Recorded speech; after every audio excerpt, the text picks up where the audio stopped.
ਵਾਹਿਗੁਰੂ ਜੀ ਕਾ ਖਾਲਸਾ ਵਾਹਿਗੁਰੂ ਜੀ ਕੀ ਫਤਿਹ। ਅੱਜ ਜਿਹੜਾ ਅਸੀਂ ਮੀਡੀਆ ਨੂੰ ਬੜੇ ਸ਼ਾਰਟ ਨੋਟਿਸ ਤੇ ਇਸ ਵਾਸਤੇ ਅਸੀਂ ਯਾਦ ਕੀਤਾ ਹੈ, ਮੈਂ ਸਮਝਦਾ ਵਾਂ ਕਿ ਜਿਸ ਤਰੀਕੇ ਨਾਲ ਪੰਜਾਬ ਸਰਕਾਰ ਪ੍ਰੈਸ਼ਰ ਪਾ ਰਹੀ ਹੈ ਪੰਜਾਬੀਆਂ ਦੇ ਉੱਤੇ, ਪੰਜਾਬ ਦੇ ਵਸਨੀਕਾਂ ਦੇ ਉੱਤੇ, ਇਹ ਅਨਕੌਂਸਟੀਟਿਊਸ਼ਨਲ ਹੈ। ਮੈਂ ਸਮਝਦਾ ਕਿ ਸ਼ਾਇਦ ਅੰਗਰੇਜ਼ਾਂ ਦੀ ਸਰਕਾਰ ਵੇਲੇ ਇਹੋ ਜਿਹੇ ਕੰਮ ਹੁੰਦੇ ਰਹੇ ਨੇ।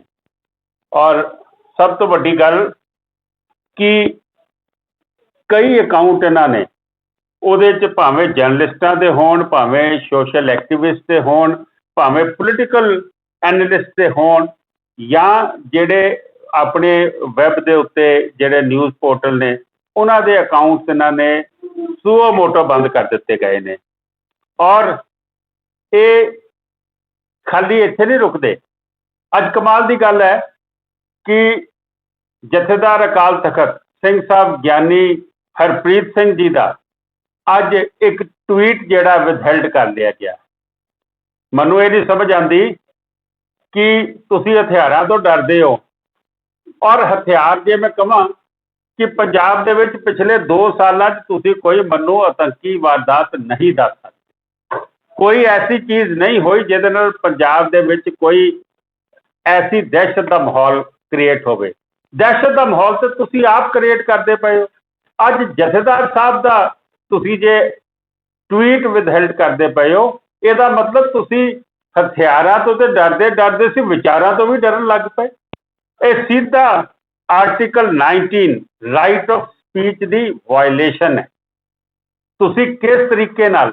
ਜਥੇਦਾਰ ਅਕਾਲ ਤਖਤ ਜਿਹੜੇ ਨੇ ਉਹ ਕੌਮ ਦੀ ਆਵਾਜ਼ ਨੇ, ਉਹ ਕੌਮ ਨੂੰ ਰਿਪਰੈਜ਼ੈਂਟ ਕਰਦੇ ਨੇ, ਉਹਨਾਂ ਦਾ ਹੁਕਮ ਆ ਜਾਵੇ ਤੇ ਸਾਰੀ ਕੌਮ ਉਸ ਤੇ ਨਤਮਸਤਕ ਹੁੰਦੀ ਹੈ, ਉਸ ਗੱਲ ਨੂੰ ਮੰਨਦੀ ਹੈ। ਜਿਹੜੇ ਲੋਕੀ ਕੋਈ ਅਕਾਲ ਤਖਤ ਦੇ ਕ੍ਰਿਟਿਕਸ ਵੀ ਨੇ, ਲੇਕਿਨ ਜਦੋਂ ਅਕਾਲ ਤਖਤ ਸਾਹਿਬ ਤੋਂ ਕੋਈ ਹੁਕਮ ਆ ਜਾਵੇ ਉਸ ਨੂੰ ਮੰਨਦੀ ਹੈ। ਔਰ ਜਥੇਦਾਰ ਸਾਹਿਬ ਨੇ ਜਿਹੜੀ ਮੀਟਿੰਗ ਬੁਲਾਈ ਸੀ ਪਰਸੋਂ, ਉਸ ਨੂੰ ਬੜੀ ਕਲੀਅਰਲੀ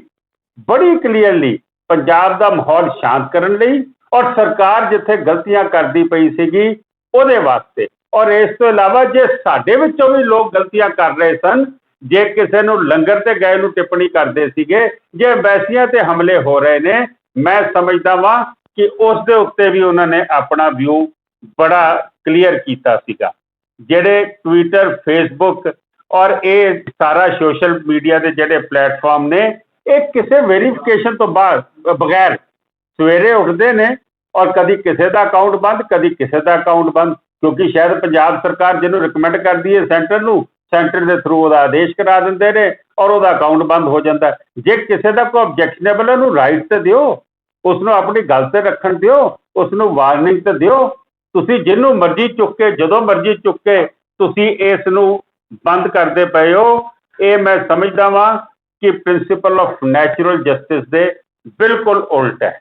ਮੈਂ ਸਮਝਦਾ ਵਾਂ ਕਿ 1984 ਦੇ ਵਿੱਚ ਜੋ ਹੋਇਆ ਸੀ, ਇਹ ਕਿਤੇ ਨਾ ਕਿਤੇ ਉਸੇ ਪਾਸੇ ਤੁਰ ਪਏ ਨੇ।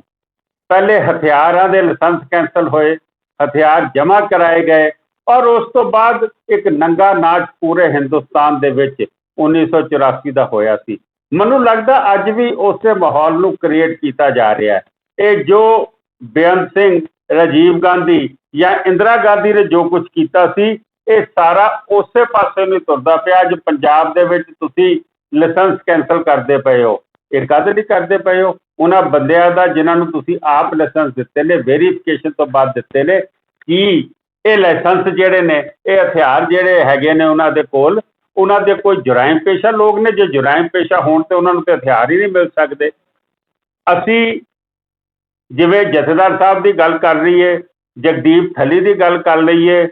ਕਰਮਜੀਤ ਬਰਾੜ ਦੀ ਗੱਲ ਕਰ ਲਈਏ, ਅਕਾਲ ਸਹਾਇ ਦੇ ਅਕਾਊਂਟਾਂ ਦੀ ਗੱਲ ਕਰ ਲਈਏ, ਮਨਪ੍ਰੀਤ ਸਿੰਘ ਖਾਲਸਾ ਦੀ ਗੱਲ ਕਰ ਲਈਏ, ਦਲਜੀਤ ਵਡਾਲੀ ਸਾਹਿਬ ਦੀ ਗੱਲ ਕਰ ਲਈਏ, ਬੱਬੂ ਮਾਨ ਦੀ ਗੱਲ ਕਰ ਲਈਏ, ਮੈਂ ਸਮਝਦਾ ਕਿ ਇਹ ਸਾਰੇ ਅਕਾਊਂਟ ਤੁਸੀਂ ਜਿਹੜੇ ਨੇ ਇਹਨਾਂ ਨੂੰ ਵਿਦਹੈਲਡ ਕੀਤਾ ਜਾਂ ਇਹਨਾਂ ਨੂੰ ਤੁਸੀਂ ਹਟਾ ਦਿੱਤਾ। ਇਹਨਾਂ ਨੇ ਕੀ ਕਸੂਰ ਕੀਤਾ? ਇਹਨਾਂ ਦੇ ਖਿਲਾਫ ਕੋਈ ਕ੍ਰਿਮੀਨਲ ਗੱਲ ਹੈ ਤੇ ਦੱਸੋ, ਕਿਤੇ ਹੇਟ ਕ੍ਰਾਈਮ ਦੀ ਗੱਲ ਹੈ ਤੇ ਉਹ ਦੱਸੋ। ਅਸੀਂ ਇਹ ਫੈਸਲਾ ਲਿਆ ਜਾਗੋ ਪਾਰਟੀ ਵੱਲੋਂ ਕਿ ਅਸੀਂ ਚੀਫ ਜਸਟਿਸ ਆਫ ਇੰਡੀਆ ਨੂੰ ਇੱਕ ਚਿੱਠੀ ਲਿਖਣ ਜਾ ਰਹੇ ਹਾਂ ਕਿ chief chief justice of India ਨੂੰ ਇਹ ਜਿੰਨੇ ਵੀ ਸੋਸ਼ਲ ਮੀਡੀਆ ਦੇ ਪਲੇਟਫਾਰਮ ਨੇ ਇਹ ਜੋ ਵਾਇਲੇਸ਼ਨ ਕਰ ਰਹੇ ਨੇ article 19 the human rights the right to speak the right to speech ਦੀ ਇਹ ਜਿਹੜੀ ਵਾਇਲੇਸ਼ਨ ਜਿਹੜੀ ਕਰਦੇ ਪਏ ਨੇ ਅਸੀਂ ਇਸ ਦੇ ਉੱਤੇ ਚੀਫ ਜਸਟਿਸ ਆਫ ਇੰਡੀਆ ਨੂੰ ਲੈਟਰ ਲਿਖਣ ਲੱਗੇ ਆ ਕਿ ਬਗੈਰ ਨੋਟਿਸ ਤੋਂ ਬਗੈਰ ਵੈਰੀਫਿਕੇਸ਼ਨ ਤੋਂ ਬਗੈਰ ਉਹਨਾਂ ਤੋਂ ਜਵਾਬ ਤਲਬੀ ਕੀਤੇ ਤੁਸੀਂ ਸੂਓ ਮੋਟੋ ਬੰਦ ਕਰਦੇ ਪਏ ਹੋ ਤੁਸੀਂ ਇੱਕ ਦਹਿਸ਼ਤ ਦਾ ਮਾਹੌਲ ਕ੍ਰੀਏਟ ਕਰ ਰਹੇ ਹੋ ਪੰਜਾਬ ਦੇ ਵਿੱਚ ਅਸੀਂ ਦੇਖਿਆ ਕਿ ਇਹਨਾਂ ਨੇ ਨੈਟ ਬੰਦ ਕਰ ਦਿੱਤਾ ਸੀ ਸਰਕਾਰ ਨੇ ਮੈਂ ਪੁੱਛਣਾ ਚਾਹੁੰਦਾ ਵਾਂ ਮੈਂ 3 ਦਿਨ ਪੰਜਾਬ ਚ ਲਾ ਕੇ ਆਇਆ ਵਾਂ ਹੋਰ ਵੀ ਬੜੇ ਲੋਕ ਗਏ ਨੇ ਸਾਨੂੰ ਕਿਸੇ ਜਗ੍ਹਾ ਕੋਈ ਟੈਨਸ਼ਨ ਨਹੀਂ ਨਜ਼ਰ ਆਈ ਲੇਕਿਨ ਇੱਕ ਮਾਹੌਲ ਜਨਰੇਟ ਕਰ ਦਿੱਤਾ ਹੈ ਕਿ ਪੰਜਾਬ ਦੇ ਵਿੱਚ ਔਰ ਪੰਜਾਬ ਤੋਂ ਬਾਹਰ ਪੰਜਾਬੀਆਂ ਦਾ ਸਿੱਖਾਂ ਦਾ ਖਾਸ ਕਰਕੇ ਐਸਾ ਇੱਕ ਨਕਸ਼ਾ ਪੇਸ਼ ਕੀਤਾ ਜਾ ਰਿਹਾ ਕਿ ਉੱਥੇ ਬਹੁਤ ਦਹਿਸ਼ਤ ਦਾ ਮਾਹੌਲ ਹੈ ਉੱਥੇ ਪਤਾ ਨਹੀਂ ਕਿਸ ਵੇਲੇ ਅੱਗ ਲੱਗ ਜਾਏਗੀ ਕਿਸ ਵੇਲੇ ਉੱਥੇ ਕੋਈ ਬੰਬ ਫਟ ਜਾਏਗਾ ਮੈਂ ਇਹ ਸਮਝਦਾ ਵਾਂ ਕਿ ਇਹ ਸਰਕਾਰ ਦੇ ਮਨਸੂਬੇ ਜਿਹੜੇ ਨੇ ਇਹ ਗਲਤ ਨੇ ਇਹ ਫਿਰ ਮੈਂ ਦੁਹਰਾ ਰਿਹਾ ਇਹ ਸਾਰਾ ਕੁਝ 2024 ਦੀ ਇਲੈਕਸ਼ਨ ਨੂੰ ਦੇਖਦੇ ਹੋਏ ਪੋਲੀਟੀਕਲ ਚਸ਼ਮਾ ਪਾ ਕੇ ਇਹ ਸਾਰਾ ਕੁਝ ਕੀਤਾ ਜਾ ਰਿਹਾ ਅਸੀਂ ਇਹਦਾ ਸਖਤ ਵਿਰੋਧ ਕਰਦੇ ਹਾਂ ਸੈਂਟਰ ਨੂੰ ਵੀ ਅਪੀਲ ਕਰਦੇ ਹਾਂ ਕਿ ਪੰਜਾਬ ਸਰਕਾਰ ਜੋ ਲਿਖ ਕੇ ਤੁਹਾਨੂੰ ਭੇਜ ਰਹੀ ਹੈ ਤੁਸੀਂ ਉਸ ਤੇ ਐਕਸ਼ਨ ਲੈ ਰਹੇ ਹੋ ਇਹ ਤਾਂ ਨਹੀਂ ਕਿਤੇ ਪੰਜਾਬ ਦੇ ਨਾਲ ਸੈਂਟਰ ਸਰਕਾਰ ਦੀ ਵੀ ਸਹਿਮਤੀ ਹੈ ਇਸ ਗੱਲ ਦੀ ਵੀ ਕਲੈਰੀਫਿਕੇਸ਼ਨ ਹੋਣੀ ਬੜੀ ਜ਼ਰੂਰੀ ਹੈ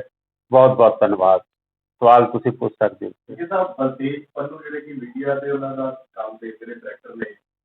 ਤਾਂ ਉਹਨਾਂ ਦੇ ਵੀ ਟਵੀਟ ਆਏ ਨੇ ਜਸਦਾਰ ਸਾਹਿਬ ਨੂੰ ਲੈ ਕੇ ਕਿਵੇਂ ਦੇਖਦੇ ਹੋ ਉਹਨਾਂ ਨੂੰ ਮੈਂ ਸਮਝਦਾ ਵਾਂ ਕਿ ਭਗਵੰਤ ਮਾਨ ਜੀ ਜਿੱਥੇ ਆਪ ਨਹੀਂ ਬੋਲਣਾ ਚਾਹੁੰਦੇ ਹੋ ਬਲਤੇਜ ਮਾਨ ਹੋਰਾਂ ਦੇ ਬਲਤੇਜ ਪੰਨੂ ਹੋਰਾਂ ਦੇ ਥਰੂ ਆਪਣੀ ਗੱਲ ਜਿਹੜੀ ਹੈ ਉਹ ਰੱਖਣੀ ਚਾਹ ਰਹੇ ਨੇ ਮੈਂ ਇਹ ਸਮਝਦਾ ਵਾਂ ਕਿ ਚੀਫ ਮਿਨਿਸਟਰ ਜਿਹੜਾ ਹੁੰਦਾ ਨਾ ਉਹਦਾ ਰੁਤਬਾ ਬਹੁਤ ਵੱਡਾ ਹੁੰਦਾ ਉਸ ਨੂੰ ਇਹੋ ਜਿਹੀ ਹਰਕਤਾਂ ਜੇ ਕੋਈ ਗੱਲ ਹੈ ਉਹ ਡਾਇਰੈਕਟ ਜਥੇਦਾਰ ਅਕਾਲ ਤਖਤ ਸਾਹਿਬ ਨਾਲ ਗੱਲ ਕਰ ਸਕਦਾ ਜਥੇਦਾਰ ਸਾਹਿਬ ਨੂੰ ਕੋਈ ਗੱਲ ਹੈ ਉਹ ਵੀ ਡਾਇਰੈਕਟ ਕਰ ਸਕਦੇ ਨੇ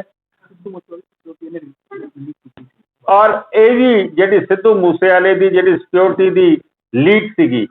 ਉਹ ਵੀ ਇਹ ਪੰਨੂ ਸਾਹਿਬ ਦੇ ਖਾਤੇ 'ਚ ਜਾਂਦੀ ਔਰ ਉਹਦੇ ਕਰਕੇ ਪੰਜਾਬ ਦੇ ਵਿੱਚ ਕੀ ਹਾਲਾਤ ਬਣੇ ਮੈਂ ਇਹ ਸਮਝਦਾ ਕਿ ਮੈਂ ਅੱਗੇ ਵੀ ਗੱਲ ਕੀਤੀ ਹੈ ਕਿ 9 ਸਿੱਖੀਆਂ ਦੀ ਸਰਕਾਰ ਹੈ ਇਹ 9 ਸਿੱਖੀਏ ਜਿਹੜੇ ਨੇ ਐਸੀਆਂ ਗਲਤੀਆਂ ਕਰ ਰਹੇ ਨੇ ਜਿਹਦਾ ਖਮਿਆਜ਼ਾ ਪੰਜਾਬ ਪੰਜਾਬੀ ਔਰ ਦੇਸ਼ ਭੁਗਤਦੇ ਨੇ ਤੁਹਾਨੂੰ ਨਜ਼ਰ ਆਉਂਦਾ ਹੈ ਕਿ ਇੱਕ ਵਾਰੀ ਫਿਰ ਤੋਂ ਪੰਜਾਬ ਵਿੱਚ ਕਾਲੇ ਦੌਰ ਵੱਲ ਧੱਕਣ ਦੀ ਕੋਸ਼ਿਸ਼ ਹੈ ਖਾਸ ਤੌਰ ਤੇ ਉਦੋਂ ਵੀ ਸਰਕਾਰਾਂ ਇਸੇ ਤਰੀਕੇ ਨਾਲ ਕੰਮ ਕਰਦੀਆਂ ਰਹੀਆਂ ਦਿੱਲੀ ਜੋ ਕਹਿੰਦੀ ਰਹੀ ਉਹ ਸੂਬੇ ਦੀ ਸਰਕਾਰ ਪੱਖ ਪੂਰਦੀ ਰਹੀ ਹੈ ਮੈਂ ਸਮਝਦਾ ਵਾਂ ਕਿ 100% ਪੰਜਾਬ ਨੂੰ ਉਸੇ ਤਰਫ ਹੀ ਧੱਕਣ ਦੀ ਕੋਸ਼ਿਸ਼ ਕੀਤੀ ਜਾ ਰਹੀ ਹੈ ਉੱਥੋਂ ਦਾ ਮਾਹੌਲ ਖਰਾਬ ਕੀਤਾ ਜਾ ਰਿਹਾ ਕਿਉਂਕਿ ਜਦੋਂ 1984 ਦੇ ਵਿੱਚ ਹੋਇਆ ਸੀ ਉਦੋਂ 1985 ਦੀ ਇਲੈਕਸ਼ਨ ਜਿਹੜੀ ਆਉਣ ਵਾਲੀ ਸੀ ਉਹਦੇ ਮੱਦੇਨਜ਼ਰ ਇਹ ਸਾਰਾ ਕੁਝ ਹੋਇਆ ਸੀਗਾ ਜਿਹਦੇ ਵਿੱਚ ਗੋਲਡਨ ਟੈਂਪਲ ਇਲੈਕਸ਼ਨ ਵੀ ਹੋਇਆ 84 ਦੇ ਨਰਸਿੰਘਹਾਰ ਵੀ ਹੋਇਆ ਅੱਜ ਫਿਰ 2024 ਦੀ ਇਲੈਕਸ਼ਨ ਦੇਖ ਕੇ ਹੋਏ ਇਹ ਪੋਲੀਟੀਕਲ ਪਾਰਟੀਆਂ ਜਿਹੜੀਆਂ ਨੇ ਇਹ ਪੋਲੀਟੀਕਲ ਫੋਰਸਿਸ ਜਿਹੜੀਆਂ ਨੇ ਇਹ ਐਸਾ ਮਾਹੌਲ ਬਣਾ ਰਹੀਆਂ ਜਿਹਦਾ ਫਾਇਦਾ ਕਿਉਂਕਿ ਇਹ ਸਾਰਾ ਕੁਝ ਕਰਨ ਨਾਲ ਵੋਟ ਦੀ ਡਿਵੀਜ਼ਨ ਹੋਣੀ ਹੈ ਕਈਆਂ ਨੂੰ ਇਨਸਿਕਿਉਰ ਕਰਾਇਆ ਜਾਏਗਾ ਕਿਸੇ ਨੂੰ ਹਮਲਾਵਰ ਸਾਬਤ ਕੀਤਾ ਜਾਏਗਾ ਕਿਸੇ ਦਾ ਅਕਸ ਖਰਾਬ ਕੀਤਾ ਜਾਏਗਾ ਲੇਕਿਨ ਇਹ ਜੋ ਵੀ ਕੁਝ ਕੀਤਾ ਜਾਏਗਾ ਉਹ ਪੰਜਾਬ ਦਾ ਨੁਕਸਾਨ ਕੀਤਾ ਜਾਏਗਾ ਹਿੰਦੁਸਤਾਨ ਦਾ ਨੁਕਸਾਨ ਕੀਤਾ ਜਾਏਗਾ ਕਦੀ ਦੇਖਿਆ ਨਹੀਂ ਗਿਆ ਕਿ ਸਰਕਾਰਾਂ ਜਿਹੜੀਆਂ ਨੇ ਸਿੱਧੇ ਤੌਰ ਤੇ ਕਾਬਲ ਸਾਹਿਬ ਦੇ ਜਥੇਦਾਰ ਨੂੰ ਤੇ ਤਰੀਕੇ ਨਾਲ ਨਿਸ਼ਾਨਾ ਸਾਹਮਣੇ ਇਸ ਤਰ੍ਹਾਂ ਮੰਨਿਆ ਜਾਏ ਕਿ ਇੱਕ ਵਾਰੀ ਇਹ ਅਕਾਲ ਤਖਤ ਸਾਹਿਬ ਨੂੰ ਸਿੱਧੇ ਤੌਰ ਤੇ ਮੱਥਾ ਲਾਇਆ ਜਾ ਰਿਹਾ ਦੇਖੋ ਸਿਚੁਏਸ਼ਨ ਇਹ ਹੈ ਕਿ ਤੁਸੀਂ ਪੰਜਾਬ ਦਾ ਖਰਾਬ ਕਰ ਰਹੇ ਹੋ ਔਰ ਅਗਰ ਜਥੇਦਾਰ ਅਕਾਲ ਤਖਤ ਸਾਹਿਬ ਦੇ ਕੋਈ ਸਟੈਂਡ ਲਿਆ ਜਥੇਦਾਰ ਅਕਾਲ ਤਖਤ ਸਾਹਿਬ ਨੇ ਇੱਕ ਮੀਟਿੰਗ ਬੁਲਾਈ ਔਰ ਮੀਟਿੰਗ ਓਪਨ ਹੋਈ ਹੈ ਉਹਦੇ 'ਚ